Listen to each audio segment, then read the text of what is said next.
Iba talaga ang kapangyarihan ng social media, no? Budol is real, ika nga nila. Dahil rito, napasugod ako sa Valenzuela para puntahan at tikman itong sobrang patok, nagte-trending at talaga namang pinagkakaguluhan na pansit bato na merong dinuguan at iba't ibang toppings dito sa may Malinta. At ayun, dinaragsa naman talaga ito ng napakaraming tao dahil sa kanilang napakasulit at laging bagong luto na pansit bato na mabibili nyo lamang for only 30 pesos. At grabe, masyado nga nilang ginagalingan dahil napag-alaman ko na sa buong Valenzuela sila nga lamang daw ang may pansit bato na overload at sinahugan ng putok-batok toppings. Merong lechon kawali, chicharong bulaklak, fried siomay, lumpia, itlog, dinuguan, at kung ano-ano pa. Overload sa sarap, overload sa high blood, at kolesterol. Bali, ito pala ang pampabata at talaga namang nagte-trending na Manoy Celso Authentic Pansit Bato na matatagpuan lamang dito sa may tapat ng SM Talipapa and Trading Center dito sa may Malinta, Valenzuela. Sumikat nga pala ang kainang ito dahil sa kanilang pansit bato na laging ang bagong luto at authentic dahil yung mga nagluluto galing talagang Bicol. At bukod pa doon, kumapit nga kayo sa inyong mga kinakaupuan, unlimited nyo rin daw matitikman dito ang kanilang unli sabaw at unlimited taba ng baka. O diba? San ka pa? At ito nga, wag na nga nating patagalin pa. Tikiman time na!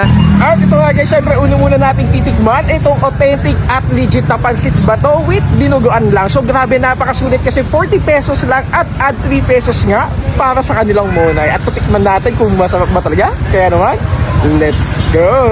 At ito nga guys, unang kagat, masiram agad. Ayan, tikman natin. Sarap! Grabe. So yung lasa niya guys, no? Talagang nababalance nung dinuguan yung pagkaalat ng pansit bato, yung sourness nung suka, tapos yung garlic toasted. Grabe, sarap. Tapos dagdagan mo pa na itong monay. Wala na, uwian na. Panalong panalo. At ito naman guys, tikman naman natin yung kanilang overloaded pansit bato. Unahin muna natin yung kanilang lechon kawali. Crunchy. Grabe. Sarap talaga.